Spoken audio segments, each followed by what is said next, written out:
আমরা এখন আছি একটি ফসলি মাঠ এবং মাঠের পাশে বীজতলাতে।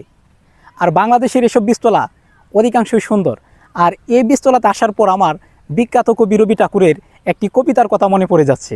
রবি ঠাকুরের কবিতাটা ছিল এরকম: বহুদিন ধরে বহু কুশ দূরে বহু ব্যয় করি বহু দেশ ঘুরি, দেখিতে গিয়েছি পর্বতমালা দেখিতে গিয়েছি সিন্ধু, দেখা হয় নাই চক্ষু মেলিয়া গড় হতে দুই পা ফেলিয়া, একটি দানের শিশির উপরে একটি শিশির বিন্দু।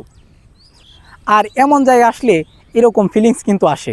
আমরা অধিকাংশই নদী নালা পাহাড় পর্বত আর ইতিহাস ঐতিহ্যের পিছনে দৌড়াই, কিন্তু ঘরের পাশেই যে মাটি ঘাটি বীজতলাতে এমন অসম্ভব সুন্দর জায়গা রয়েছে, এটা আমাদের অনেকেরই অজানা। আর আমি এই বীজতলাটিতে যেখানে দাঁড়িয়ে আছি, এটা হচ্ছে চারিয়া গ্রামের একটি পাশে হচ্ছে ধানের বীজতলা।